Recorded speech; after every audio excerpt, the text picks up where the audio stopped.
decía, mi nombre es el doctor Roger Burga Gutiérrez.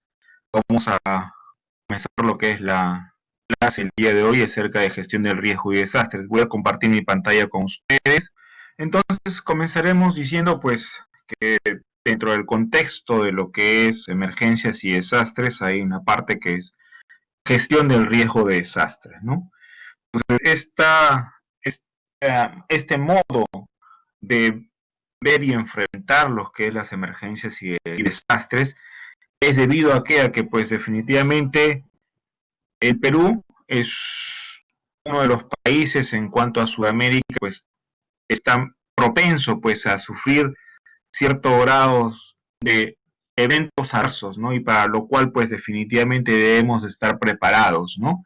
Y para prepararnos pues definitivamente tenemos que conocer y tenemos que conocer sobre todo la teoría y tener un plan de evacuación o un plan de emergencia, ¿no?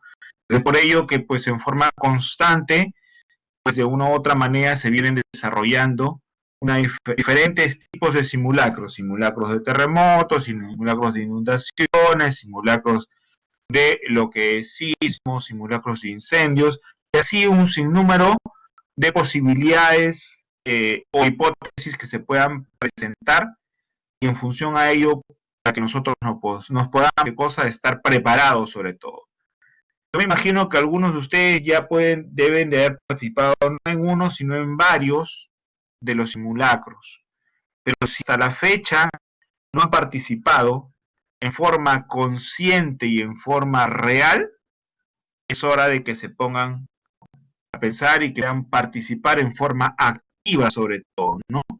¿Por qué? Porque pues a Dios gracias todavía no ha habido ningún evento fuerte que se haya generado acá en el Perú, o que nosotros hayamos tenido, sobre todo acá en Lima, pero es momento de pensar y reflexionar y para ello tenemos que estar preparados. Y una de las formas de estar preparados es como estando presentes en forma activa, sobre todo en los simulacros.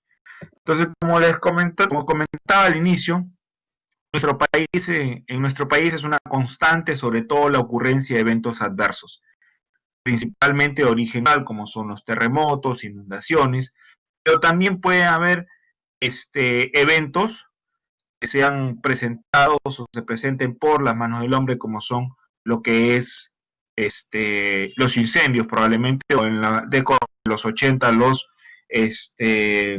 coches bombas, por cuestión de subversión sobre todo, ¿no? Entonces, ante la presentación de estos eventos, nos obliga a estar preparados para afrontar estas eventualidades cuando se presenten. Es por ello que se requiere de un proceso, sobre todo de organización y capacitación en forma continua de un equipo de personas para el manejo de las emergencias o desastres dependiendo cuando se presenten, ¿no? Entonces, comenzaremos definiendo qué cosa es un desastre, ¿no? Un desastre sería una interrupción en el funcionamiento de una comunidad o sociedad que ocasiona una gran cantidad de muertes, al igual que pérdidas e impactos materiales, económicos y ambientales que exceden la capacidad de respuesta de una comunidad o de una sociedad afectada para hacer frente a la situación mediante el uso de sus propios recursos. En otras palabras, ¿qué cosa es?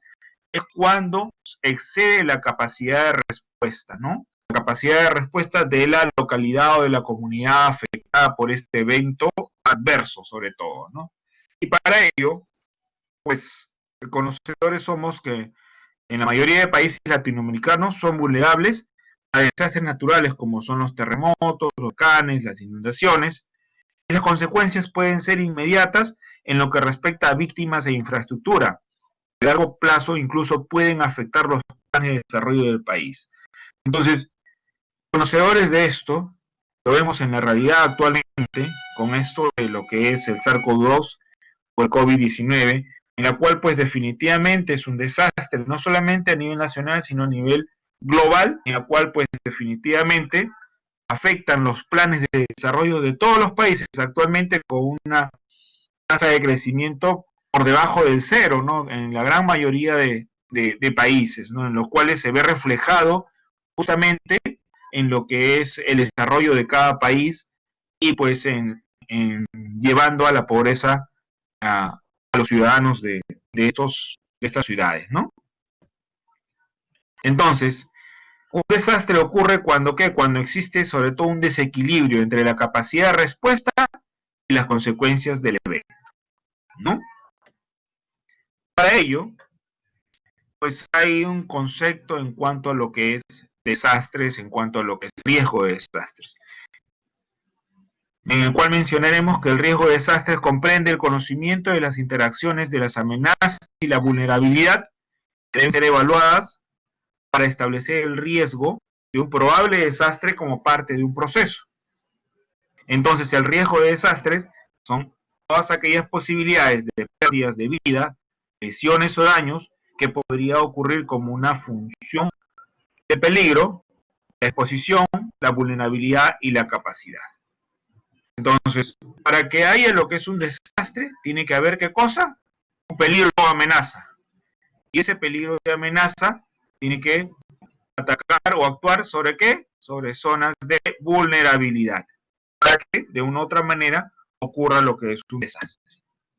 Entonces, ello conlleva a qué? A generar la teoría de los desastres. Y la teoría de desastres es el riesgo o peligro está reflejado, ¿por qué? Por la amenaza, por la vulnerabilidad, ¿no? Entonces, para que haya un riesgo, tiene que haber siempre una amenaza y una vulnerabilidad. Por ejemplo, acá en cuanto a amenaza o peligro, vulnerabilidad y riesgo, tenemos que decir que el peligro, ¿qué cosa es? Es la probabilidad de ocurrencia de un evento de origen natural o inducido por el hombre en un espacio y tiempo determinado, suficientemente intenso para producir daños físicos, económicos y ambientales, afectando adversamente a las personas y sus medios de sobre todo, ¿no? Ahora, los desastres también se clasifican de acuerdo a su naturaleza. Entonces, estos desastres o peligros pueden ser, ¿qué cosa? Como ya le hemos dicho, de origen natural o también inducidos por la acción humana. Dentro de los de origen natural tenemos, ¿qué cosa? Los generados por la geodinámica interna, la geodinámica externa y los problemas oceanográficos o hidrometeorológicos. Y los que son inducidos por la acción humana, tenemos los peligros físicos, químicos y los biológicos. Dentro de los peligros biológicos, incluso se habla acá de lo que es este posible SARS-CoV-2 que fue, dicen, de una u otra manera fue creado dentro de lo que es unos laboratorios, pero hasta ahora no se sabe a ciencia cierta si es esto real o no, o simplemente es una mera especulación. Ya en algún momento, probablemente algunos de nosotros, o de repente nuestros nietos o bisnietos, sabrán la realidad de lo que está pasando actualmente, ¿no? Entonces, como les mencionaba, pues hay dentro de los fenómenos naturales, tenemos los de geodinámica interna, como son los sismos, los tsunamis, la actividad volcánica. La geodinámica externa, tenemos qué cosas, las caídas, volcamientos, rectaciones, y los fenómenos hidrometeorológicos o oceanográficos tenemos qué cosa, las inundaciones, las lluvias, las tormentas eléctricas, el fenómeno del niño, de la niña, lo que es olas de calor y de frío, y así un sinnúmero de una otra manera de eventos naturales que se presentan y que de una u otra manera ocasionan un daño, no solamente en el hombre, sino en determinadas localidades, ¿no? O regiones. Entonces, un claro ejemplo de estos eventos, no solamente es aquí en el Perú, sino a nivel internacional. Acá vemos, por ejemplo, en la figura de la derecha, el evento que casi todos los años o cada 5 años ocurre en cuanto a lo que es el fenómeno del niño costero. Esto es en el año 82, que fue con mayor fuerza, también en el 97 con mayor fuerza, en las cuales pues quedaron casi 700.000 damnificados en el norte del Perú. Fue en el año 2017. También vemos que cosa el terremoto que hubo en Nepal en abril del 2015, pues, fue una destrucción pues tremenda. Y pues también vemos cómo son las construcciones, por ejemplo acá en Lima mismo, ¿no? En el Agustino, este es el Cerro San Cosme, en la figura de izquierda en la parte inferior, en la cual, ¿qué cosa? Vemos como vulnerabilidad, ¿qué cosa? La construcción de qué? De las casas en lo que es una ladera de un cerro, en la cual pues ahí se nota que hay bastante hacinamiento, y pues una amenaza podría, ¿qué cosa? Lo que es un incendio, podría ser, ¿qué cosa? Lo que es un terremoto, podría ser lo que es o un terremoto también, ¿no? O cualquier otro factor que de una u otra manera amenace lo que es estas viviendas, que ya de por sí ya es vulnerable. Entonces, al saber lo que es la amenaza y la vulnerabilidad, estamos hablando de qué, de lo que es un peligro o riesgo. La vulnerabilidad, dentro de la vulnerabilidad, como lo habíamos explicado, es la susceptibilidad de una unidad social, familias, comunidad o sociedad, estructura física o actividad económica, de sufrir daños por acción de un peligro, ¿no? Entonces, estos daños pueden ser físicos, pueden ser sociales, económicos, culturales, institucionales y entre otros. Y entre los factores de vulnerabilidad vamos a encontrar qué cosa, el grado de exposición al peligro, la fragilidad, que es el nivel de resistencia y protección frente al impacto de un peligro, la resiliencia, que es el nivel de asimilación, sobre todo, o recuperación frente al impacto de un peligro, en la cual pues definitivamente actualmente estamos llevando por la parte de psicología y la parte de salud mental, para que de una u otra manera nuestros compatriotas aumenten su grado de resiliencia, sobre todo ante este impacto del SARS-CoV-2, ¿no? El riesgo, entonces, es la prueba de pérdidas y daños, producto de qué, de la interacción de un peligro o amenaza con una situación de vulnerabilidad. Entonces, eso es el riesgo. En cuanto a lo que es la reducción de riesgos y desastres, podemos decir que es el concepto y la práctica de reducir los desastres a través de esfuerzos sistemáticos para analizar y disminuir los factores que causan los desastres. No quiere decir esto que ya no va a haber desastres, sino el objetivo es ¿qué cosa? Es reducir ¿qué cosa? Los daños ocasionados por las amenazas naturales, tales como los terremotos, sequías, inundaciones, a través de una cultura de prevención. Una de las formas de repente de reducir estos daños es, por ejemplo, no construyendo pues las casas en las laderas de los cerros, o de repente no construir casas en zonas arcillosas, en zonas arenosas, o de repente tampoco construyendo las casas o habitando zonas en las cuales son cruces de ríos, en las cuales que están secos en estos momentos, pero cuando hay tiempo de lluvia, pues definitivamente estos se llenan de agua, se inundan por intermedio de los huaicos que de una u otra manera caen y pues producen ¿qué cosa? Destrozos, ¿no? Entonces es una forma no de eliminar, sino de reducir los daños ocasionados por estas amenazas naturales. Y para ello, pues definitivamente se crea ¿qué cosa? Se crea lo que es el Sistema Nacional de Gestión del Riesgo de Desastres, que es el SINAGER, con lo que es la ley 29664. Esta ley se define como un proceso social de generación y adopción de políticas, estrategias y prácticas orientadas ¿a qué? A reducir el riesgo o minimizar sus efectos. Implica intervenciones sobre las causas que generan vulnerabilidades y peligros, cuya finalidad central es ¿qué cosa? Es proteger la vida de la población y el patrimonio de las personas y del Estado. Entonces, ¿cuál es la ley? La ley es 29664, por si acaso. Es la ley del Sistema Nacional de Gestión del Riesgo de Desastres. Esta ley del Sistema Nacional de Gestión del Riesgo y Desastres tiene ¿qué cosa? Tiene 5 capítulos. En el primer capítulo habla acerca de lo que es la creación del SINAGER dentro de su ámbito de aplicación. El segundo capítulo habla acerca de la Política Nacional de Gestión de Riesgos y Desastres en cuanto a sus componentes, que tienen un componente de gestión prospectiva, correctiva y reactiva, y los procesos que están inmersos dentro de estos componentes, como son la estimación del riesgo, la prevención, reducción del riesgo, preparación, respuesta, rehabilitación y reconstrucción, ¿no? y lo que es en cuanto a lo que es la organización del SINAGER, quienes están conformando lo que es el SINAGER. El SINAGER entonces está conformado primeramente por la Presidencia y el Consejo de Ministros como un ente rector, el Consejo Nacional de Gestión del Riesgo de Desastres, que es el CONAGER, el Centro Nacional de Estimación de Prevención y Reducción de Riesgo de Desastres, que es el CENEPRED, el Instituto Nacional de Defensa Civil, que es INDECI, los gobiernos regionales y gobiernos locales también, el Centro Nacional de Planeamiento Estratégico, que es el CEPLAN, y pues lógicamente las entidades públicas, la Fuerza Aérea, la Policía Nacional, el Ejército, la Marina, la FAP, y entidades privadas y sobre todo la sociedad civil organizada.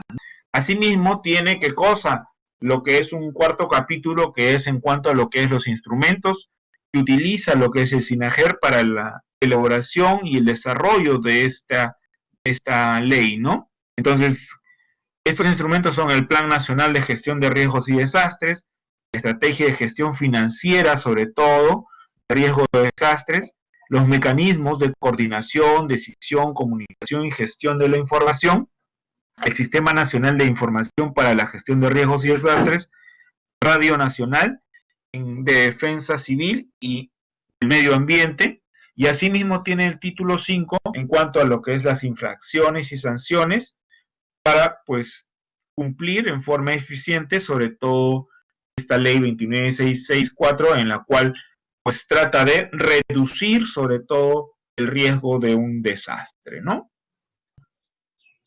Como les había comentado, estas son lo que es las entidades que conforman el SINAGER.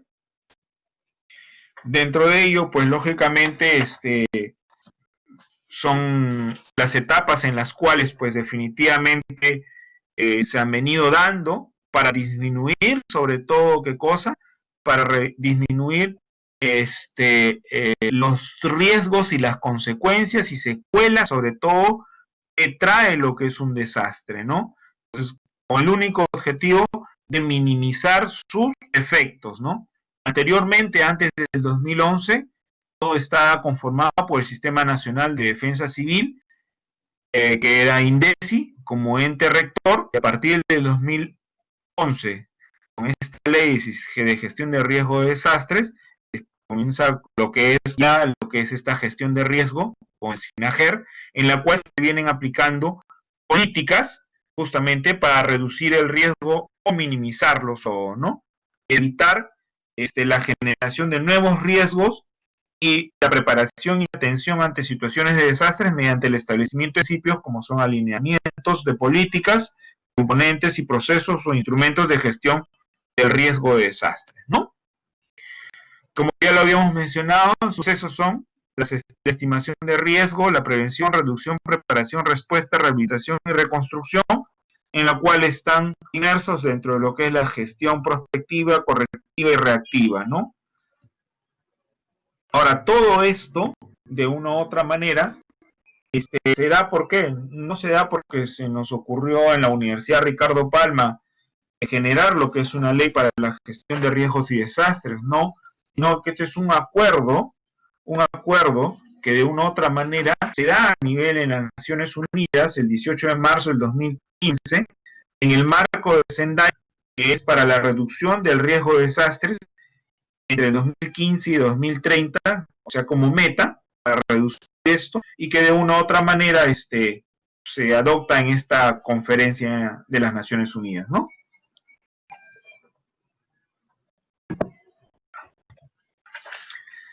Esto de Sendai se llama así, ¿por qué? Porque algunos de ustedes probablemente se pueda acordar del terremoto de Sendai, un terremoto que sufre Japón el 11 de marzo del 2011.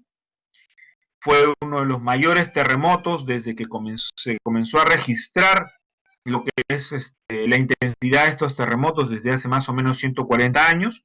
Fue un temblor de tierra de una magnitud de 8.9 en la escala de Richter, con una duración de 6 minutos aproximadamente y una profundidad de 29 kilómetros. Este terremoto provocó, ¿qué cosa? Un gigantesco tsunami. Que originó, ¿qué cosa? Que originó unas olas de aproximadamente 10 metros de altura y que barrieron todo el archipiélago, la costa noroeste. La, la pared de agua arrasó pues definitivamente poblaciones costeras, barcos, granjas, coches, árboles, y que de una u otra manera dejó en escombros gran parte de esta ciudad, o casi toda la ciudad, ¿no? Tuvo aproximadamente 15.893 muertos, 6.158 heridos y 2.556 desaparecidos, ¿no? Entonces, en base a esto, pues se genera este gran acontecimiento, se genera qué cosa, toda esta corriente para reducción, sobre todo el riesgo de desastres, ¿no? Entonces, este marco de Sendai, para que se dé, tiene algunos antecedentes, ¿no? Porque no es la primera vez que se reunieron y ya comenzaron a hablar acerca de la prevención de desastres, no, tienen antecedentes como son cosas del marco internacional del Deceno Internacional, la reducción de desastres naturales que fue en el 89. Igualmente la estrategia de Yokohama, hay una lectura que les estoy dejando ahí en lo que es en la parte de intranet, en la cual habla acerca del marco de Sendai, habla acerca de lo que es esta estrategia de Yokohama para un mundo más seguro, en la cual da directrices para la prevención de los desastres naturales, la preparación de los casos de desastres y la mitigación sobre todo de sus efectos, ¿no? Esto se da en 1994, en la cual pues definitivamente marca un hito en ese momento, ¿no? Asimismo, en el 99, en la Estrategia Internacional para la Reducción de Desastres, tiene también lo que es marco de acción de Yogo para el 2005 y 2015, es el aumento de la resiliencia de las naciones y las comunidades ante los desastres. ¿Para qué? Para que la población de una u otra manera pueda reponerse en forma adecuada y acertada de estos eventos adversos, sobre todo cuando se presentan, ¿no? Entonces este marco DAI tiene como un logro esperado la reducción sustancial del riesgo de desastres y de las pérdidas ocasionadas por estos desastres, tanto en la pérdida de vidas, en el subsistema tanto de salud, economía, cultural y ambiental, a nivel de las personas, las empresas, la comunidad y sobre todo del país, ¿no?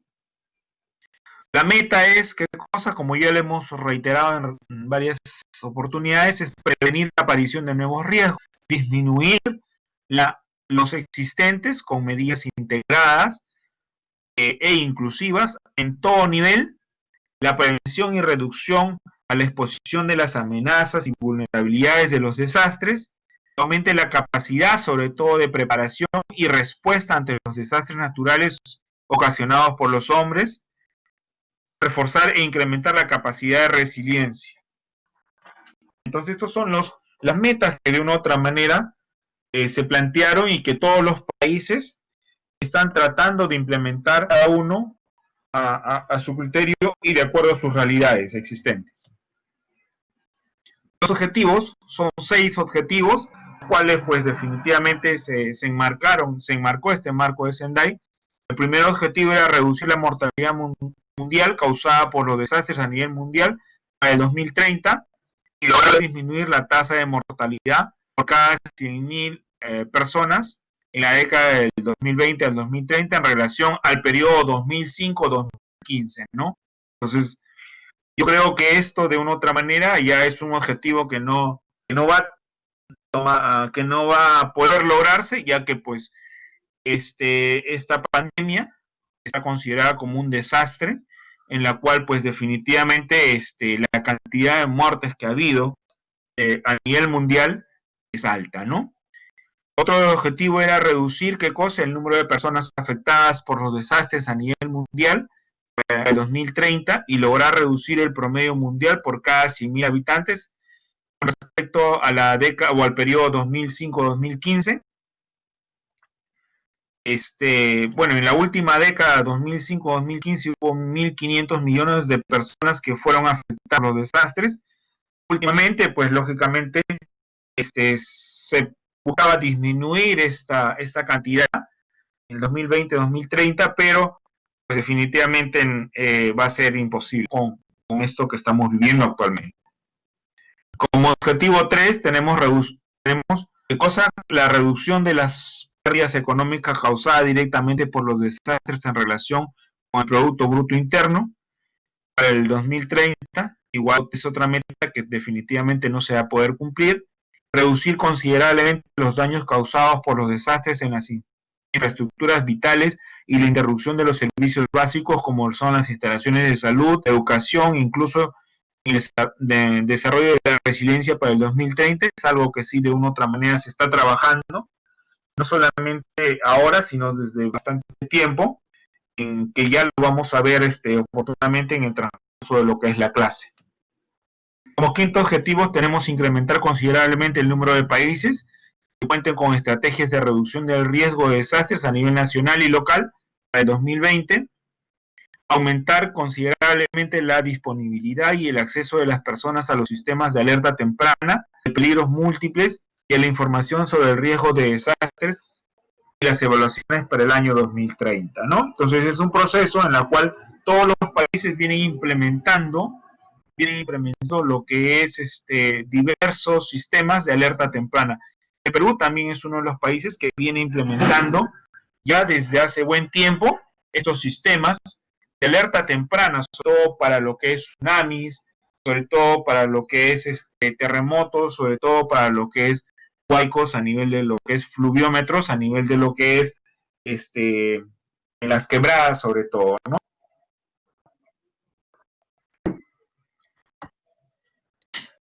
Bueno, estos desastres, pues de una u otra manera, no solamente se ven acá en el Perú, sino a nivel mundial. Estos son algunos de los desastres de repente que de una u otra manera involucran nos involucran a nosotros como peruanos. Como uno de ellos tenemos el terremoto en Yungay en 1970, en la cual pues definitivamente borró pues prácticamente de la tierra lo que es toda una ciudad, la ciudad de Yungay. Lo único que quedaron fueron esas tres palmeras, el cementerio que está en la parte alta y un circo que de una u otra manera también estaba en la parte alta de esta ciudad. El resto de la ciudad desapareció por completo y esto fue en el terremoto de 1970. Otro de los terremotos más recientes fue acá el terremoto de Pisco en el 2007, en la cual destruyó prácticamente esta ciudad en casi un 80-90%. También involucró a las ciudades de Chincha, e incluso llegó a parte de Cañete, pero en una menor proporción. Entonces, con esto no solamente vemos que los daños son a nivel de la infraestructura, sino también daños a nivel de qué, a nivel de lo que es las personas, ¿no? Causando muertes, causando heridas. No solamente en infraestructura y en cuanto a lo que es la salud, sino también daños en el patrimonio, ¿no? Y en el desarrollo de todo país. Por ejemplo, en el lado izquierdo, en la parte inferior, tenemos la fotografía de lo que es dentro de la Reserva Nacional de Paracas, está en Pisco, pues esta reserva donde se veía que se le llamaba lo que es la catedral, en la parte izquierda, que después del terremoto pues sufre una serie de modificaciones en las cuales si ahora uno va, no observa lo que de una u otra manera anteriormente estaba como un atractivo de repente turístico o ambiental, ¿no? Entonces, debido a todos estos desastres que de una u otra manera pueden producirse en determinada localidad o comunidad o sociedad, viene el término de resiliencia comunitaria, ¿no? Entonces, prácticamente viene del latín resilio, que es volver atrás, y entonces se define como la habilidad de resistir a los desastres y recuperarse sobre todo, ¿no? Entonces, la resiliencia comunitaria viene a ser la capacidad o habilidad de las comunidades, ¿para qué? Para entrar y recuperarse positivamente de los desastres, aprendiendo de estos y mejorando sus recursos internos, los cuales les permite, ¿qué cosa? Enfrentar de mejor manera futuras adversidades, ¿no? Y para ello, pues definitivamente, para afrontar acertadamente y adecuadamente estos tipos de desastres, tenemos que primeramente nosotros saber qué hacer. Tenemos que saber con qué recursos contamos y qué recursos vamos a requerir. ¿Para qué? Para poder afrontar lo que es un desastre, dependiendo de la hipótesis que generemos. Si se trata de un terremoto, si se trata de un incendio, si se trata de una inundación o cualquier otro evento adverso, debemos estar preparados y para eso debemos saber con qué contamos y qué es lo que debemos hacer, ¿no? Para ello tenemos que buscar a una persona responsable. No, todos tenemos que ser responsables, porque cada uno de nosotros es parte de esa organización. La organización funciona con cada uno de nosotros, ¿no? A ello tenemos que saber cuándo va a finalizar, cómo se evaluarán los resultados, en función a qué, a los que son la elaboración de planes, sobre todo en cuanto a lo que es para poder desarrollar. Entonces, yo no sé si alguno de ustedes probablemente pueda tener un plan familiar con respecto a un desastre o una hipótesis que se pueda generar. Una hipótesis como por ejemplo un incendio, por ejemplo un terremoto.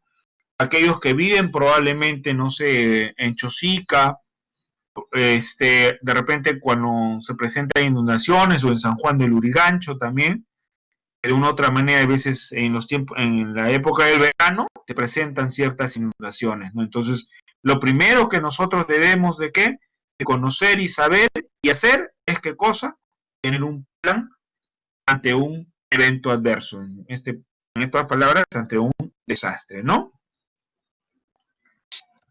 Y para ello, pues definitivamente tenemos que detectar cuál va a ser la amenaza, cuál va a ser el o la hipótesis.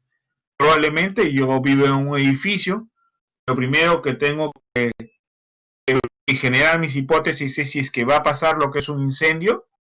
Entonces, ¿por qué? Porque pues en el edificio donde yo vivo hay 20 familias, la posibilidad de que haya un incendio es mayor, por las conexiones, porque hay más personas que de una u otra manera manipulan lo que es la parte eléctrica o la parte del fuego.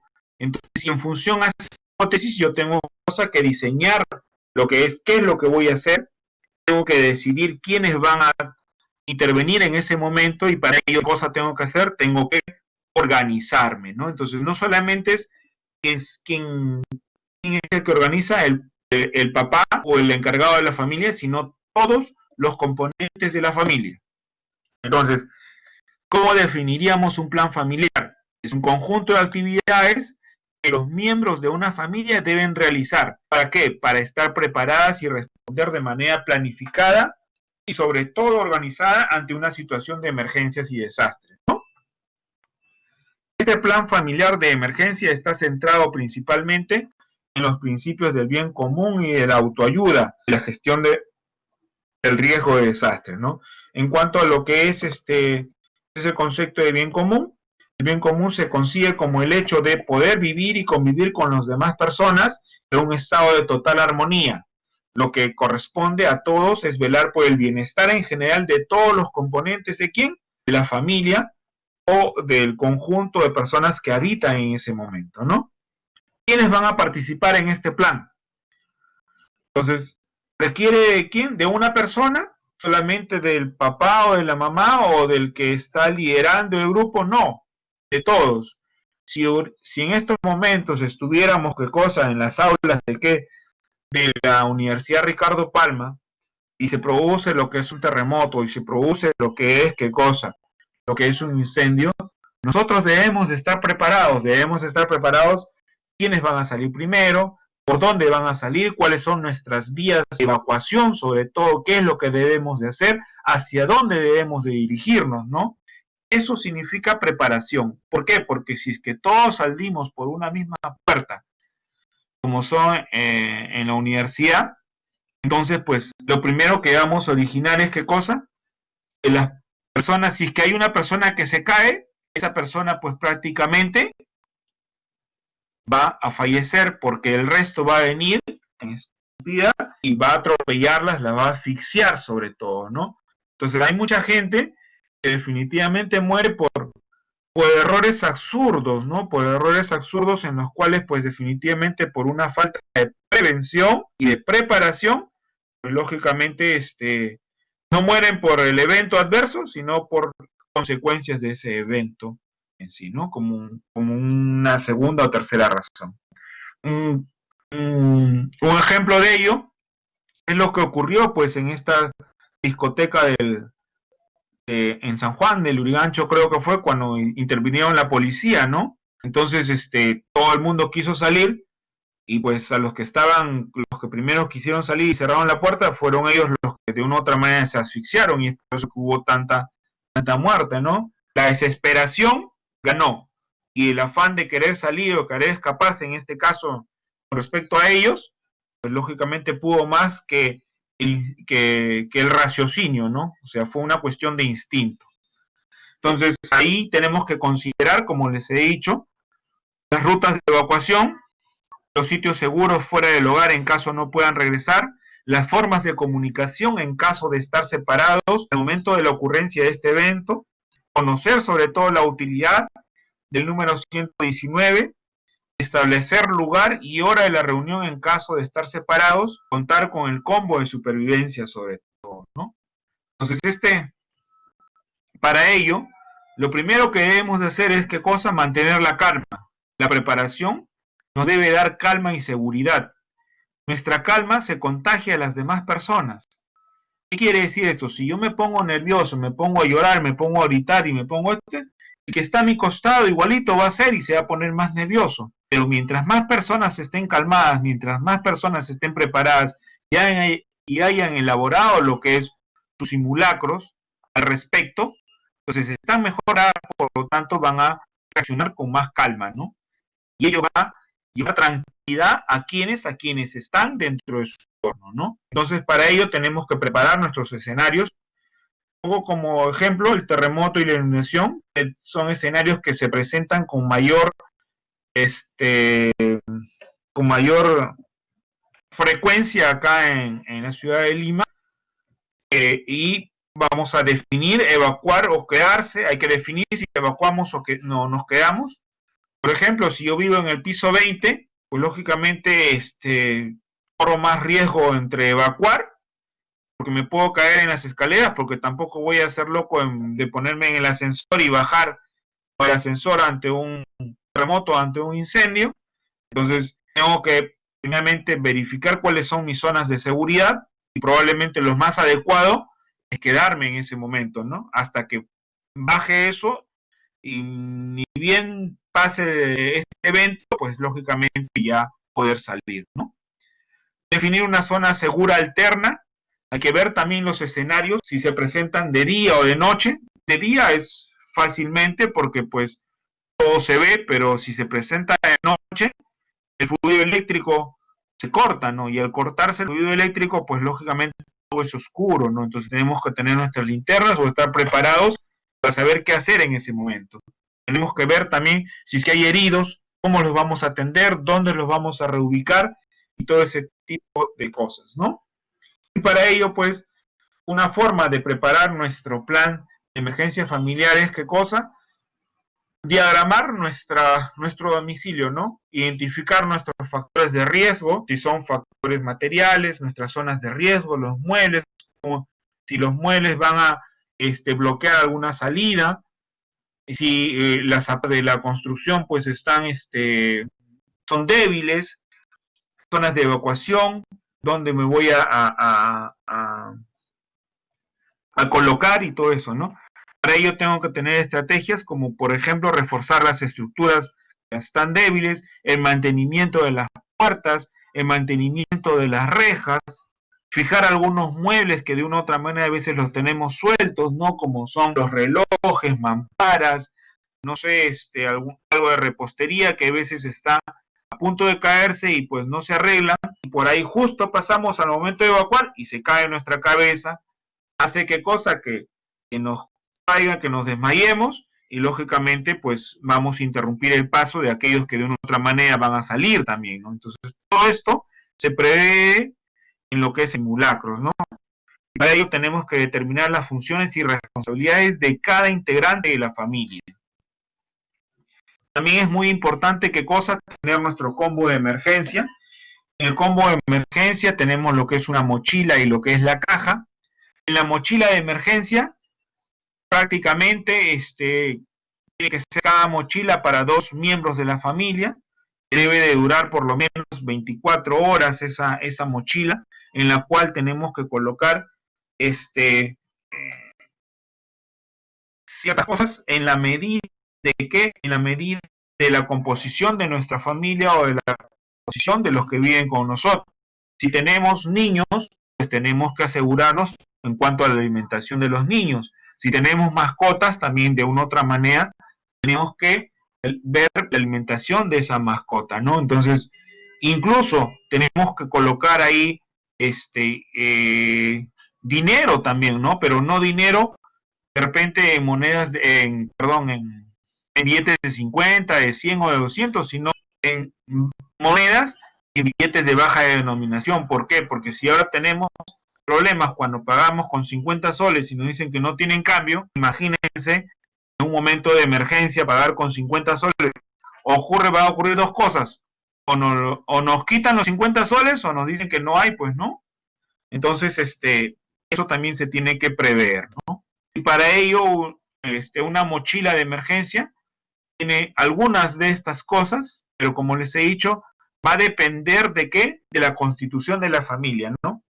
Pueden tener lo que es un gel antibacterial, papel higiénico, toallas de mano, un botiquín de primeros auxilios con algunos medicamentos, dependiendo si son medicamentos para el dolor, de repente es para dormir, de repente algunos antibióticos, de repente hay algún componente, alguien de la familia que es hipertenso, entonces sus pastillas para la hipertensión, o diabético, no sé, su insulina, o algún otro medicamento que pueda ayudarle para lo que es su diabetes. Asimismo tenemos que tener lo que es comida, de repente comida fría, enlatados, con preservantes, paquetes de galletas de agua, de vainilla, de lo que sea, dependiendo del gusto de cada uno, agua embotellada, sin gas, probablemente medio litro, 4 botellas, para que sea de fácil acceso, porque no van a colocar un botellón esos de grandes de San Luis, no van a poder ni cargar eso en la mochila, entonces, ojo que esto es solamente para 24 horas, ¿no? Chocolates en barra, 2, abrigos como lo que es una manta polar, pantuflas para que esos pies estén cómodos, confortables, puede ser pantuflas, pueden ser zapatillas, dependiendo de lo que cada familia tiene que de una u otra manera que ver. Lo que les comentaba, dinero, de repente en baja denominación. En cuanto a lo que es comunicación, lo que es linterna, radio, silbatos, agenda, lo que es lapiceros, plumones, lo que es papeles para colocar avisos en cuanto a lo que es comunicación. Asimismo tenemos que tener algunos útiles como lo que es una cuchilla multipropósitos, guantes, tijeras, cuerdas, encendedores, plásticos, cinta adhesiva, algún petate probablemente, mascarillas, estas mascarillas que utilizamos ahora que es bastante común, probablemente. ¿Por qué? Porque a veces si hay lo que es un terremoto, esa zona está llena de polvo cuando ocurre lo que es este evento. Yo me acuerdo cuando hubo lo que es el evento de Pisco, pues toda esa zona pues estaba llenecita de polvo, ¿no? Y el olor por los desechos y por los cadáveres que hubo en cuanto a descomposición era bien fuerte, ¿no? Los hospitales, ni qué hablar, habían colapsado tanto el hospital de Pisco, de Chincha y parte del de Ica, ¿no? Entonces, todo esto debemos de tener en cuenta para lo que es nuestra mochila de emergencia sobre todo.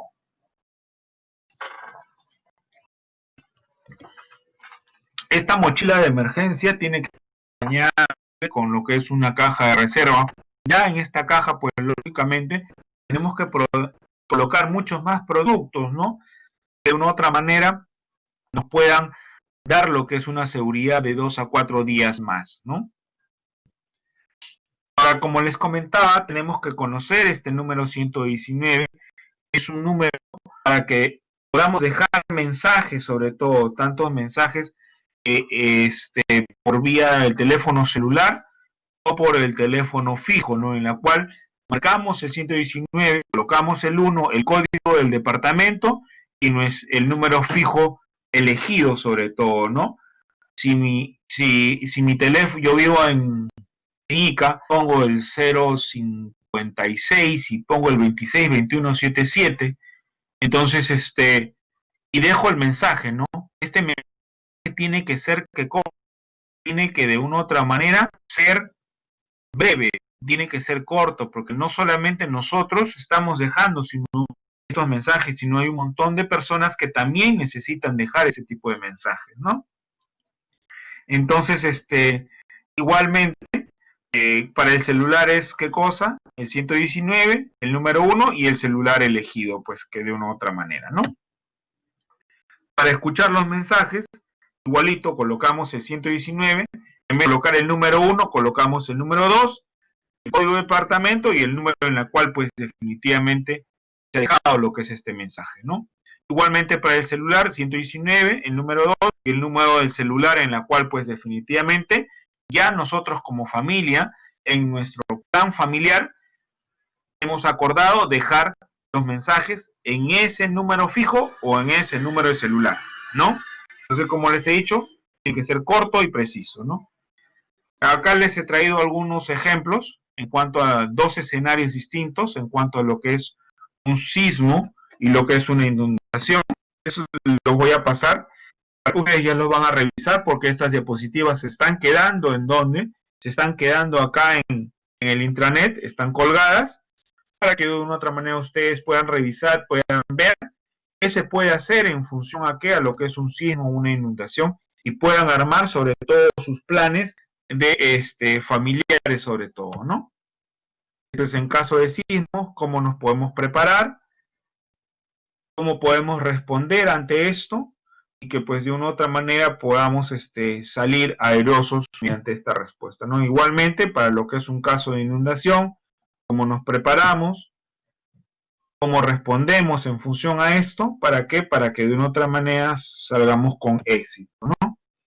Otra de las cosas que de una u otra manera ustedes deben de saber y tienen que estar y tienen que conocer dentro de su plan familiar es qué cosa, el directorio de emergencia, el directorio de la policía que es el 115, el directorio, el teléfono del SAMU que es el 106, lo que es Telesalud el 112, INDECI 115, los bomberos 116, Salud 117, mensajes de emergencia, ¿qué número es? El 119, tienen que colocar el 119 más el número 1, más el teléfono fijo o el código de la ciudad si van a dejar un mensaje, y si quieren escuchar el 119 más el número 2, el código de la ciudad y el teléfono fijo, y escuchan el mensaje. Aquí nos falta qué cosa, lo que ahora hoy en día estamos qué cosa de un otro utilizando bastante, que es el número 113, que es a lo que es con los equipos de respuesta rápida para lo que es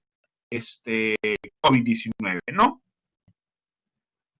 Ahora, como les había comentado, no solamente esto con respecto a lo que es el sistema de evacuación o de los planes de respuesta, ¿no? Acá tenemos en el Perú, ya diseñando desde hace buen tiempo, lo que es el sistema de alerta rápida. Este sistema de alerta rápida está en función a qué? A disminuir también los riesgos y disminuir sobre todo o minimizar sobre todo el evento cuando se presenta.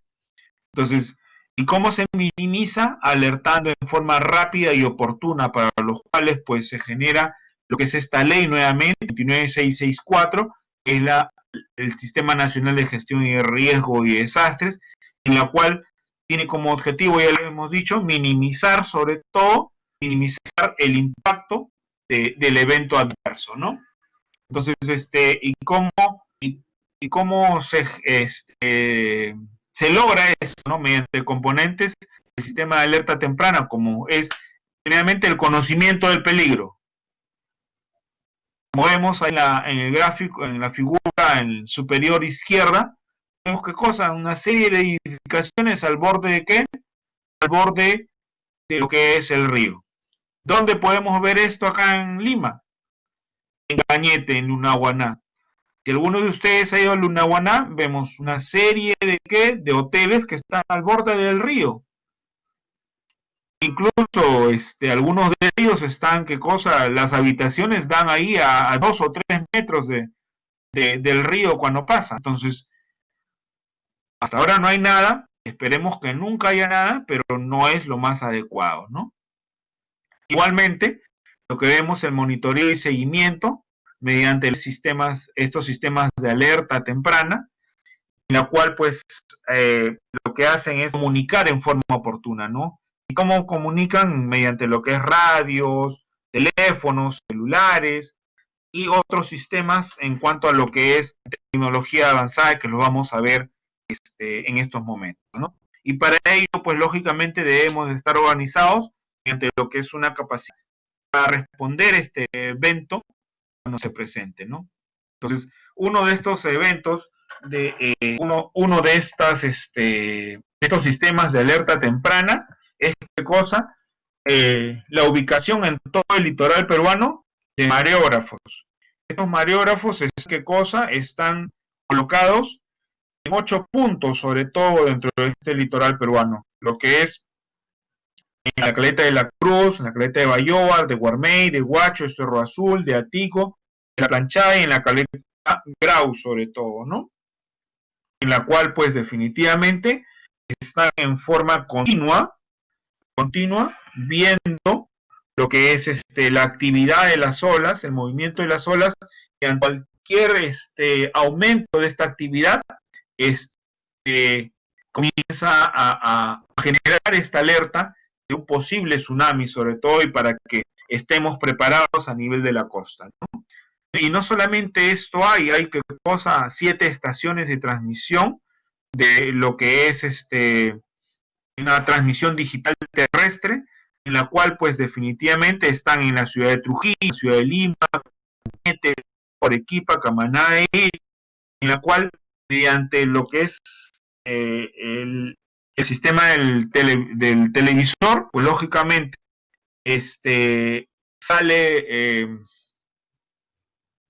un aviso en rojo en la cual mencionan lo que es alerta de tsunami. Es un sistema que de una u otra manera están implementándose, porque no solamente es tener el sistema, sino los equipos que de una u otra manera estén colocados dentro de estos aparatos que son los televisores, ¿no? Son equipos que ya en otros países como Japón ya se ven de forma cotidiana ante este tipo de eventos, ¿no?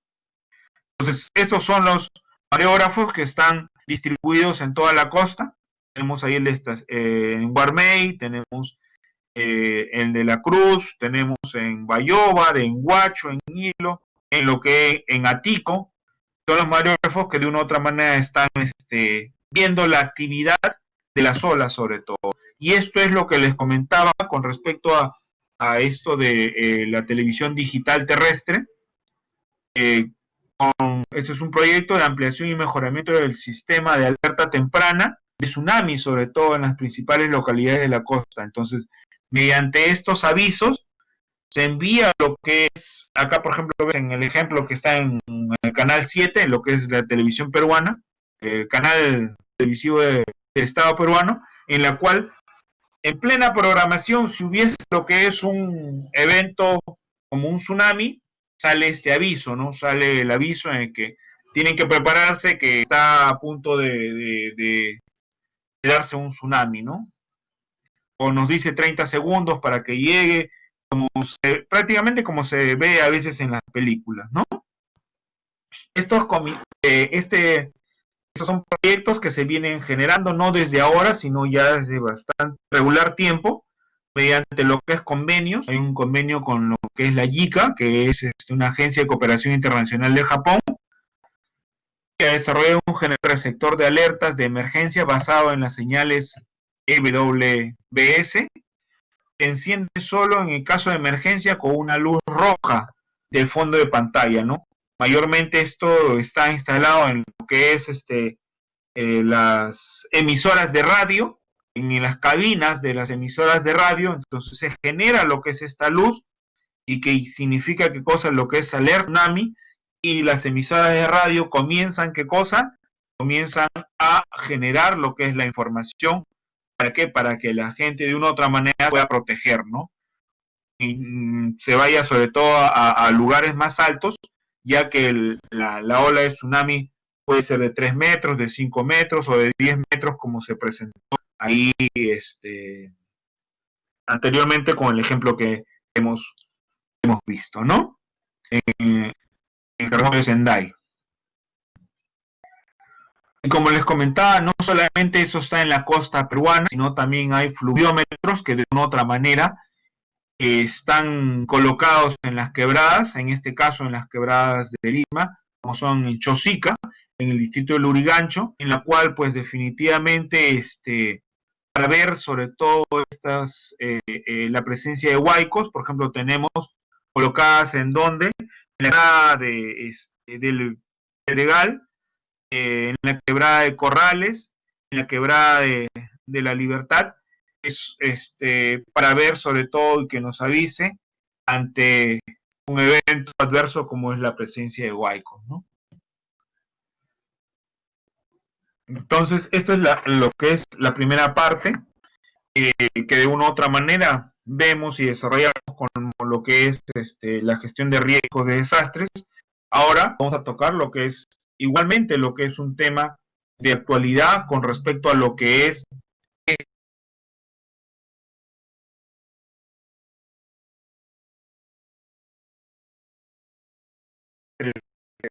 este saco 2, más conocido como COVID,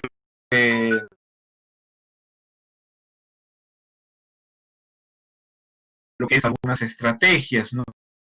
Sobre estrategias en cuanto a su atención oportuna y lo que es una atención adecuada, ¿no? Entonces, dentro de ellos se genera lo que es un triaje de desastre, que es son incidentes con múltiples víctimas, ¿no? Entonces, los objetivos de generar esos triajes en cuanto a desastres son qué cosa, conocer el triaje en situaciones de múltiples víctimas, o sea, de un evento adverso de grandes proporciones, no solamente por lo de COVID, sino qué cosa, por cualquier otro evento que pueda presentarse, conocer los tipos de triaje y sus momentos, conocer y la aplicación también del triaje SHORE y conocer y aplicar el triaje STAR, que son dos tipos de triajes que nos facilita qué cosa al personal de salud para atender sobre todo en forma oportuna a los pacientes, ¿no?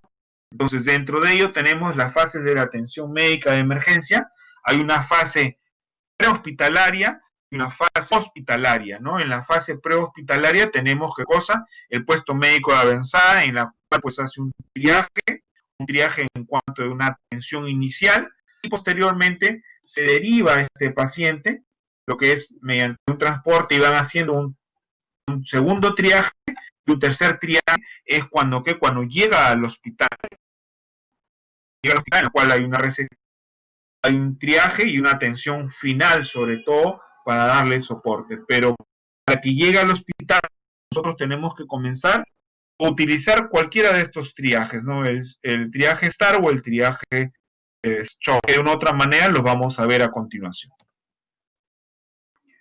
Entonces, en la atención de víctimas en masa, ¿qué vamos a decir? Que son procedimientos de emergencia con el propósito de ¿qué? Con el propósito de salvar la mayor cantidad de vidas, el mejor tratamiento a la salud con los recursos disponibles en una situación de emergencia masiva o de desastre. Tiene tres características. Esta atención tiene que ser oportuna, adecuada y selectiva. Entonces, no solamente es qué cosa derivar al paciente, sino tiene que ser sobre todo oportuna, porque siendo oportuna podemos probablemente salvar no solamente la vida, sino salvar también alguna estructura del cuerpo de esta persona, ¿no? El triaje es un procedimiento médico dinámico, consiste en la evaluación rápida de las víctimas para determinar prioridades de atención. Entonces, y para ello tenemos que tener algunos criterios para asignar las prioridades. Uno de los criterios probablemente es la gravedad de la víctima, la probabilidad sobre todo de la sobrevivencia de esta víctima. Entonces, que de una u otra manera siempre las tenemos que tener en cuenta. La definición oficial, el triaje, bueno, viene de un término francés, eso que colocamos como triaje con G, es un término de origen francés del verbo trier, equivar u ordenar, y originalmente es un término militar que significa seleccionar, escoger o priorizar. Entonces, en función a esto, tenemos prioridades en cuanto a la atención médica. La prioridad 1 es la prioridad roja, que son los graves con buenas probabilidades. Prioridad amarilla es la prioridad moderada. La prioridad verde, que son los leves, y la prioridad 4, que son, está con color negro diferenciado, que son ya los cadáveres o los muertos, en los cuales pues definitivamente no vamos a hacer nada, pero sí, ¿qué cosa? Podemos de una u otra manera organizarlos y podemos ponerlos a buen recaudo, ¿no? Respetando pues lógicamente el cuerpo y las creencias de las personas, ¿no? Porque no solamente, no, ya está muerto, ojalá y no, sino es siempre respetando y teniendo ética sobre todo, ¿no? Entonces, en cuanto a la prioridad, atención, ya lo hemos mencionado, hay una prioridad 1, prioridad 2, 3, en la cual, pues, definitivamente, la prioridad 1, que es la prioridad roja, se aplican a los lesionados de cuidados inmediatos, quienes requieren una atención médica urgente, ya que por la gravedad de sus lesiones pueden perder su vida, y con los recursos disponibles tienen la probabilidad, sobre todo, de sobrevivir. En otras palabras, tiene que ser oportuna, y para que sea oportuna, tenemos que priorizarlo, ¿no? La prioridad 2, la prioridad amarilla, se aplica a los lesionados de cuidados intermedios o diferibles, quienes requieren sí efectivamente una atención médica, pero que pueden esperar sobre todo en el lugar. O sea, no significa que estén sanos, sino que sí requieren una atención, pero que pueden esperar sin ninguna complicación o sin que esta espera cause un daño mayor o cause una lesión permanente, ¿no? Y la prioridad 3 es la verde. Se observa para aquellos lesionados de cuidados menores, o sea, los que presenten lesiones leves o que su atención puede dejarse para el final sin que por ello se vea comprometida su vida o que cause lo que es una lesión o lo que es una secuela permanente, ¿no? Entonces, para ello se les selecciona, como vemos acá, con tarjetas, a veces no tarjetas, y tenemos que ingeniar con lo que haya, o plumones, o cintas como esta, en verde, amarillo, rojo. ¿Para qué? Para que de una u otra manera poder seleccionarlas. Para ello tenemos que tener en cuenta el tipo de desastre, el número de heridos, el refugio hospitalario del entorno de la zona de desastre, las posibilidades de evacuación, de transporte y remisión. También tenemos que tener en cuenta el grado de control local sobre la emergencia, el tipo de la gravedad, la localización de las lesiones, la recuperación inmediata y el pronóstico, sobre todo, del paciente o de la persona que está siendo atendida. En cuanto a los niveles de triaje, tenemos el nivel 1, que es el triaje básico. Aquí tiene que ser rápido, sencillo, hecho directamente en donde, en la zona de impacto. O sea, hay que ser puesto de avanzar en función a las necesidades del tratamiento inmediato. El triaje 2 se realiza en donde, en el área de concentración de víctimas o en el puesto médico de avanzada, basada en la urgencia de evaluación para el tratamiento definitivo. Incluso este triaje 2 puede ser realizado en el momento de la movilización del paciente o derivación de este paciente. El triaje 3 es el que se realiza a nivel hospitalario, sobre todo, ¿no? Entonces, aquí, este es el triaje que le estaba comentando, el triaje short, en el cual la S, ¿qué significa? Ese paciente sale caminando. La H, habla sin dificultad. La O, obedece órdenes sencillas. La E, respira. Y la T, en la cual pues hay hemorragias y hay la necesidad de taponar estas hemorragias o de cubrir estas hemorragias, ¿no? Entonces, esto se ve reflejado en donde, si es prioridad, es verde. Ese paciente sale caminando, sí, es verde. Si es no, pues entonces estamos hablando de que tiene cosas, ciertas dificultades, y una de ellas habla sin dificultad, bueno, se queda en amarilla. Si no habla, si habla con dificultad, pues definitivamente pasa a rojo. Si obedece órdenes, no hay problema, se queda en amarillas. Pero si no obedece órdenes, entonces hay un grado de qué, de malestar, entonces está en prioridad 1. Incluso a ello se le suma qué cosa, una respiración inadecuada y qué cosa, lo que es una hipotensión probablemente, por una probable hemorragia que puede ser externa o una hemorragia interna.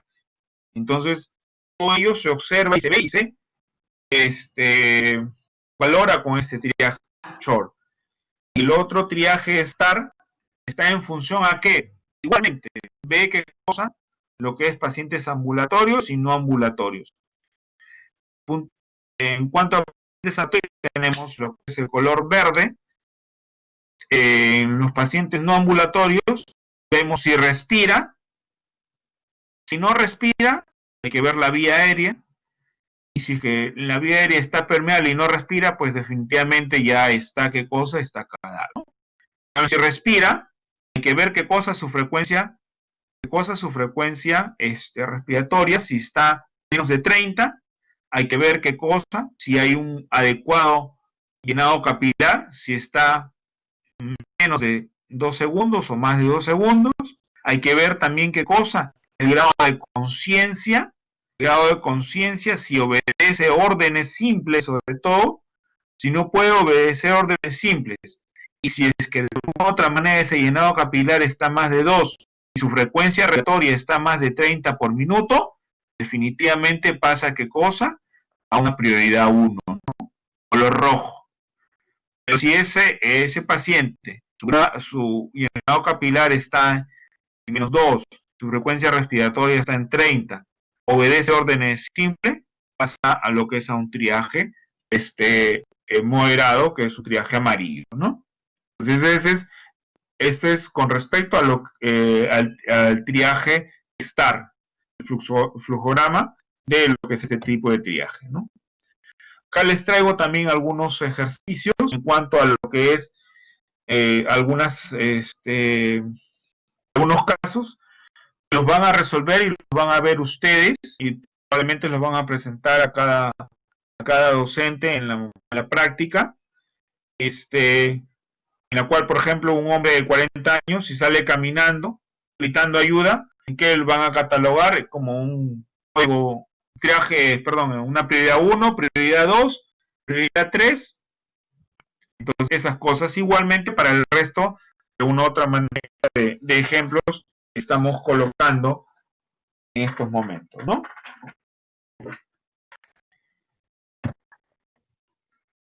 Esto es igualmente los ejercicios en cuanto a lo que es el triaje short. Acá vamos a ver qué cosa, lo que ya de una u otra manera a ustedes les estaba comentando. Una prioridad verde, igualmente para la mujer, que de una u otra manera hemos puesto como ejemplo, y así los 5 ejemplos que tenemos ahí, están las soluciones.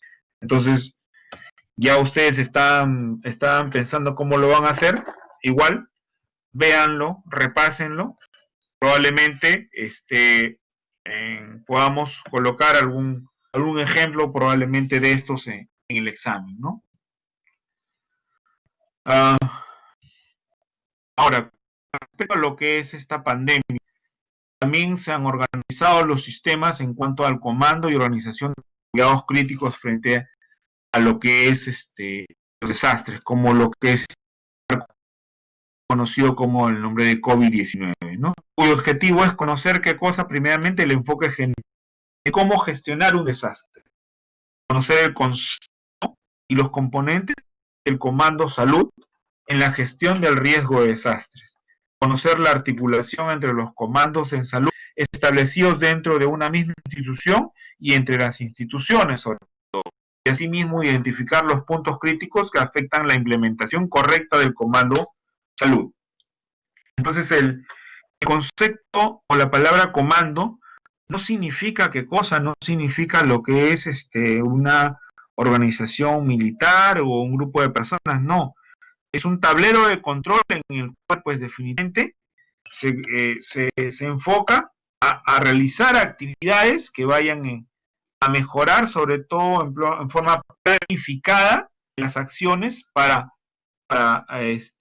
minimizar o menguar lo que es un desastre, ¿no? Entonces, acá lo que tenemos que conocer son las 4 S del manejo de la sobredemanda. Y va a haber una sobredemanda cuando haya un desastre. Entonces tenemos que conocer primeramente nuestro sistema, cuánto va a soportar nuestro sistema en cuanto a lo que, y para ello tenemos que elaborar planes de qué, planes de contingencia, un plan en cuanto a qué acciones vamos a realizar. Tenemos que conocer también nuestro espacio, en nuestras áreas, en dónde vamos a remitir pacientes, a referir pacientes, con qué insumos, con qué espacios, con qué personal contamos. Y en cuanto a lo que es la S de cosas, tenemos que saber con qué equipamiento biomédico, insumos, medicamentos tenemos. Y en cuanto al staff, que es en cuanto al personal, tenemos que saber también con qué personal contamos en ese momento para poder solucionar la emergencia de una u otra manera o el desastre que se pueda presentar, ¿no? Entonces, para ello, pues definitivamente, este tipo de comandos de salud no es la primera vez que se desarrolla, no es la primera vez que se desarrolla ahora con esta pandemia, sino ya son en reiteradas oportunidades que se han desarrollado, son ejemplos en los cuales se vienen, les vengo trayendo en estos momentos. Por ejemplo, en el 2017 se hizo lo que es el Comando de Salud 2017 para la emergencia de dengue, en la cual hubo lo que es el fenómeno del niño costero en la ciudad de Piura, igual se organizó, se diagramó lo que es las acciones que de una u otra manera se presentaron en ese momento para tratar de solucionarlas. Igualmente hubo lo que es un comando de salud en el año 2019 en cuanto a la emergencia de dengue, y también igualmente el fenómeno del niño costero, y también lo que es en la parte de madre. Así es, el comando salud requiere de un espacio físico, como lo hemos comentado.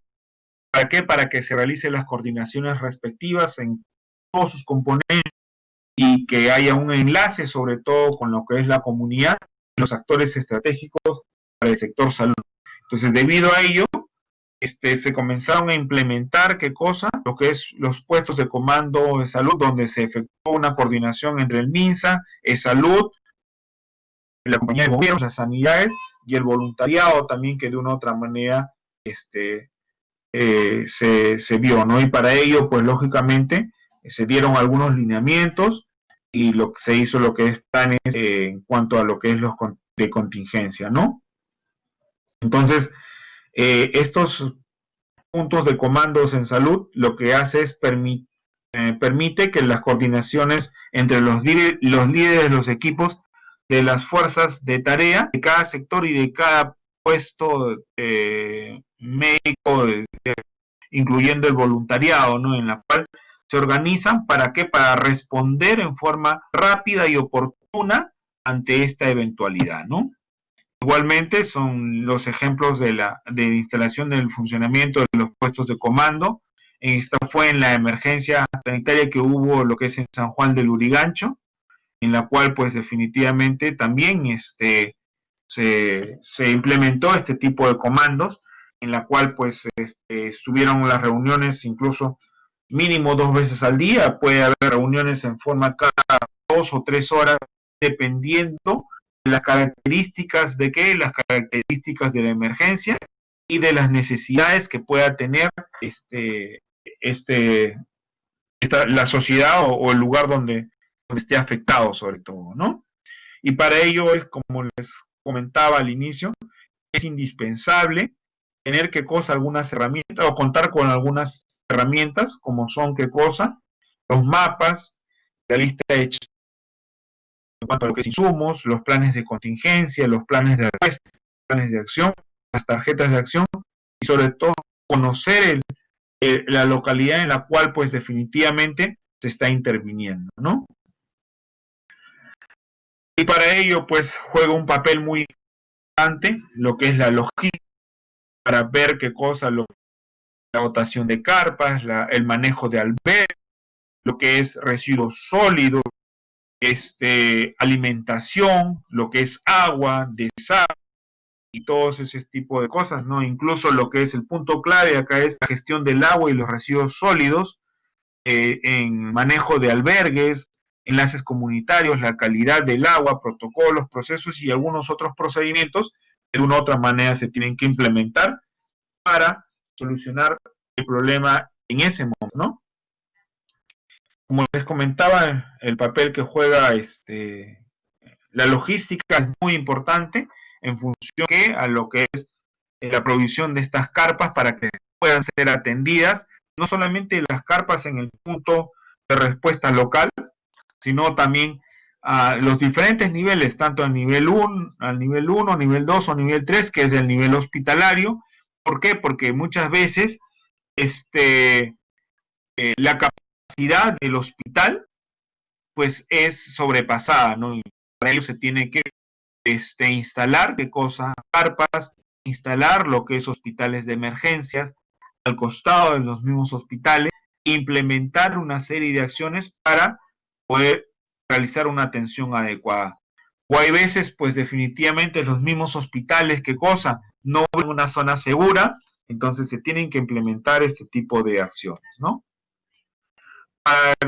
Acá otra de las acciones que se han implementado en estos momentos es qué cosa, por ejemplo, para lo que es la atención de los pacientes COVID, que de una u otra manera llegaban a dónde, a las UCIs de los hospitales, pero en las UCIs de los hospitales no había la cantidad de profesionales, ¿no? Para que puedan de una u otra manera enfrentar este problema. Una de las características o decisiones que se tomó en su momento, bueno, ahora ya ha disminuido, ahora encontramos camas UCI y hospitales. Antes, en mayo, en junio, pues definitivamente no encontrábamos camas UCI, entonces incluso no encontrábamos profesionales como intensivistas, que no hay en cantidad, y los que incluso habían caído por la enfermedad. Entonces teníamos qué cosa, por lo menos a veces contábamos con 15 pacientes, 30 pacientes y un solo intensivista, ¿no?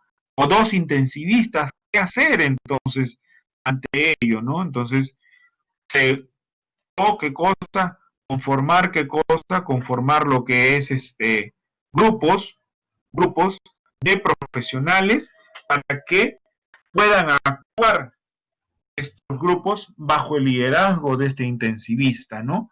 Estos grupos iban a haber entre 5 a 6 pacientes y cada grupo iba a tener un G que iba a ser lo que es un médico, que es líder de equipo, un médico especialista, podría ser intensivista o no, o un médico internista o con ciertas habilidades en lo que es o pasantía en medicina intensiva o con especialidades afines o residentes en los cuales tenían a cargo de cosas, dos enfermeras, algún médico también con cierta especialidad afín, enfermeras especialistas en manejo de cuidados intensivos, técnicos de enfermería o enfermeras afines, un tecnólogo en terapia respiratoria.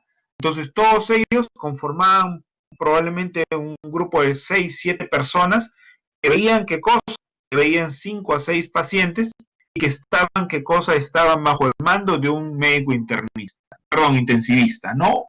Entonces, ya este médico intensivista, por estos grupos, ya veía 15 pacientes era pues una forma de solucionar la falta de intensivistas en los diferentes hospitales, ¿no?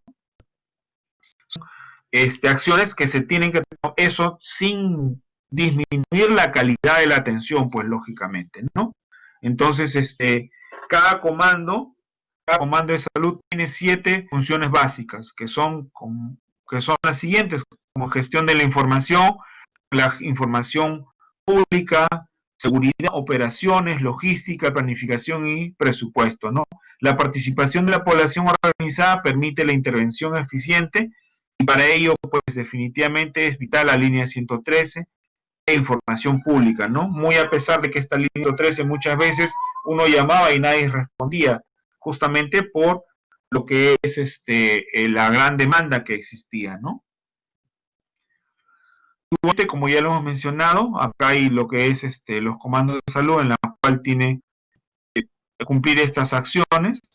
Son problemas que de una u otra manera se venían presentando también, pero para ello se tiene que mejorar en cuanto a lo que es la información, que de una u otra manera es básica para cumplimiento de estas acciones, ¿no? Las instalaciones tenían que tener su señaléctica respectiva. ¿Para qué? Para brindar el apoyo logístico, ¿no? Esa es la señaléctica que de una u otra manera se utiliza, para el puesto de comando, áreas de espera, la base, contención de víctimas, acompañamiento o campamento, e incluso hasta helipuertos que de una u otra manera se podían tener, ¿no? Entonces, algunas de las acciones que se han ido dando en el transcurso de estos meses, ¿para qué? Para que de una u otra manera se pueda contrarrestar los efectos de esta pandemia, ¿no?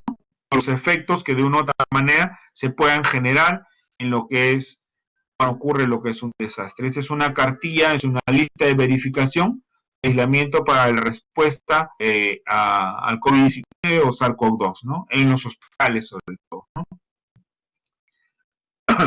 Y como les comentaba, un punto álgido y es la gestión de la información. Mientras todos estén informados, es mejor sobre todo el acompañamiento y es mejor sobre todo y es un punto clave sobre todo la coordinación.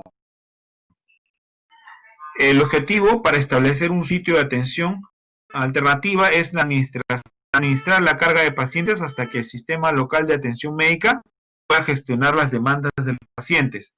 Es importante tener en cuenta las necesidades específicas de los eventos para la atención al paciente. En la planificación del sitio de atención alternativa se deben considerar 3 criterios básicos: tipo de paciente, nivel de atención y tipo de la infraestructura sobre todo, ¿no? Consideraciones para la expansión. Igualmente acá tienen que tener, a veces los hospitales ya quedaban saturados o ya no había lugar de atención, tenían que mantener flujos adecuados de personal, pacientes y materiales y residuos a fin de reducir la exposición, sobre todo a la contaminación, y principalmente para que no haya una contaminación a nivel del personal de salud, ¿no? Entonces, para ello se generan, ¿qué cosa? Se generan lo que es los triajes diferenciados. Los triajes diferenciados en triaje diferenciado de COVID y triaje diferenciado en no COVID. Aquellos pacientes que de una u otra manera tenían la sospecha pasaban al triaje diferenciado de COVID con una puerta de entrada y una puerta de salida distinta para que no se mezclen sobre todo los pacientes, ¿no? De acuerdo a las circunstancias logísticas de cada establecimiento de salud, ¿no? Igualmente lo que es la identificación de los espacios, cuando pues los espacios ya rebalsaban, se tenían que colocar carpas o hospitales de campaña. Para ello tenían la parte de logística, ver lo que es la implementación, ver lo que es agua, lugares de desecho, de residuos sólidos y toda una serie de actividades que de una u otra manera se tenían que presentar para la acción respectiva, ¿no? Igualmente, como les comentaba, este es el flujo de pacientes, y tanto no solamente el paciente, sino el personal. ¿Para qué? Para que de una u otra manera no se contamine todo el establecimiento de eso, ¿no? Otra de las cosas que se vio acá también con respecto al triaje respiratorio en la emergencia sanitaria ¿Qué cosa? Lo primero, identificar de manera rápida los cuadros respiratorios agudos de origen infeccioso. Determinar la gravedad de la enfermedad. Si era leve, perfecto, sintomático. Si era moderado, los factores de riesgo a los hospitales. Priorizar la atención de la salud. Esto se dio con ¿qué? Con lo que es la ley. Se priorizaba sobre todo las urgencias, emergencias, con respecto a lo que es este triaje respiratorio, ¿no? Se evaluaba el destino probable e inmediato del paciente, si es un ingreso hospitalario, un manejo ambulatorio o un traslado a su domicilio, ¿no? Para que guarde lo que es su cuarentena o su aislamiento respectivo, ¿no? Dependiendo cuál sea el caso.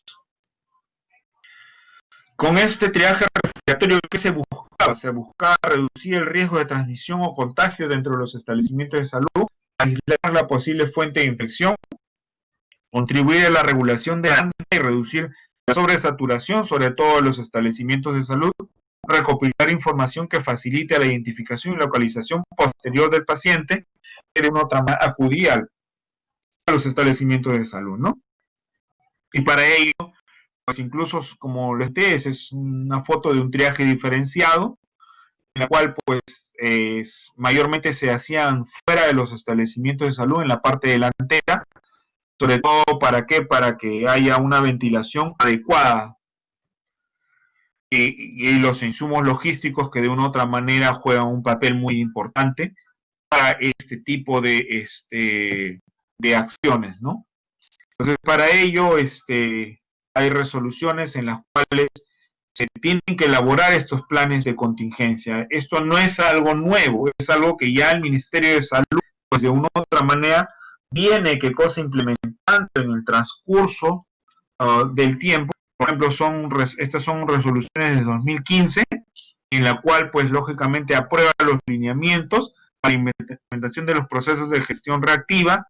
También aprueba el 188 en el 2015 los lineamientos para la formulación y aprobación de planes de contingencia, para que de una u otra manera los trabajadores o el sistema esté preparado, sobre todo, para cualquier eventualidad o evento adverso que de una u otra manera se pueda adaptar, ¿no? En el 2019 se aprueba la directiva administrativa, que es la formulación de planes de contingencia en las entidades e instituciones de salud. Entonces, toda institución, sector salud del primer, segundo, tercer nivel, tiene que tener sus planes de contingencia, en función a hipótesis o a supuestas eventualidades. Una de las supuestas eventualidades son, ¿qué cosa? La presencia de terremotos, que es algo bastante frecuente de los sismos que se presentan en el Perú, ¿no? Los incendios también, y inundaciones dependiendo del lugar donde de una u otra manera se encuentre ubicado el establecimiento de salud.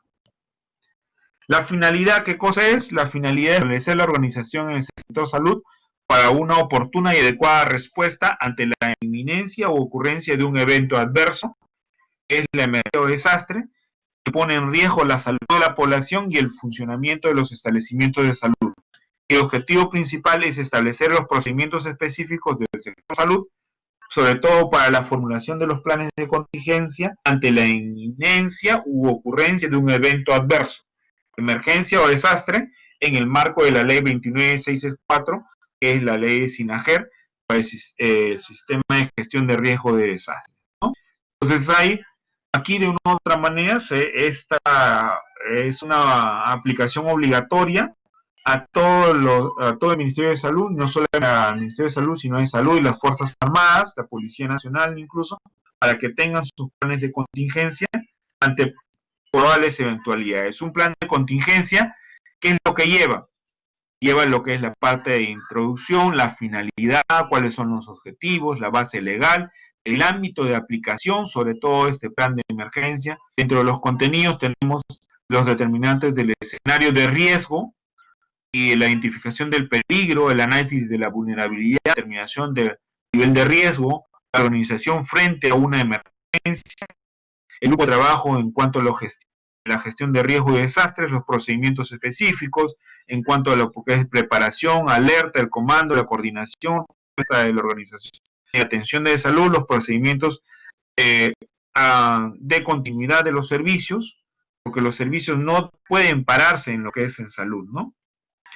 Igualmente, lo que es las actividades articuladas en los procesos, tiene que estar enmarcado lo que es el presupuesto y el financiamiento, el monitoreo y la evaluación sobre todos estos planes de contingencia. Y dentro de los escenarios podemos colocar los anexos, los escenarios de riesgo, los procedimientos, los sistemas de comando, las matrices de actividades, lo que es un mapa referencial de lo que es el lugar, lo que es la red real o de telefonía, con qué servicios se cuentan, y así, ¿no? Y esto, pues, definitivamente, de quienes deben de aprobar este plan de contingencia, ¿no? Entonces, estos planes de contingencia, ¿quién lo hace y quién lo debe aprobar? Culminado el proceso de formulación de la etapa de aprobación, tendrá la siguiente secuencia. El equipo técnico realizará la presentación de la propuesta del plan al grupo de trabajo de gestión de desastres correspondiente o al que haga sus veces para su aprobación. Y estos planes de contingencia serán aprobados por quien, por la máxima autoridad de la institución, de los diferentes niveles de gobierno, mediante acto de resolución correspondiente. O sea, se aprueba si es a nivel del hospital, el director del hospital, mediante una resolución correspondiente, ¿no? La difusión del plan de contingencia, una vez aprobado el plan de contingencia, se debe, ¿qué cosa? De poner a discusión todas las unidades orgánicas de la entidad o instituciones de salud, dependiendo del sistema y de la misma de los diferentes niveles de gobierno y sus organismos públicos descentralizados y de otras dependencias del sector salud. La difusión puede ser en los medios impresos, talleres, reuniones, y asimismo debe ser publicada en el portal institucional para el conocimiento de la población. Entonces, en otras palabras, estos planes de contingencia deben de ser, ¿qué cosa? Deben de ser compartidos, deben de ser, ¿qué cosa? Socializados todos los integrantes de la institución, y no solamente con los integrantes, sino deben ser colgados en la página web de la institución. Con esto quería culminar y haciéndoles recordar que generalmente la persona que sobrevive a un evento adverso como es un desastre no es aquella que es la más fuerte, sino la que mejor está preparada para responder ante un evento adverso. ¿Y cómo preparación? Mediante el conocimiento y el conocimiento de las medidas preventivas y la capacitación en forma continua y oportuna. Con ello quería culminar esta presentación. Espero que de una u otra manera les presentación y que de una u otra manera puedan ustedes socializarla dentro de su familia, y aquellos que de una u otra manera todavía no han participado en los planes o en los simulacros respectivos, participen de manera activa sobre todo, ¿no? Si hubiese alguna pregunta, por favor, porque justo estamos a tiempo.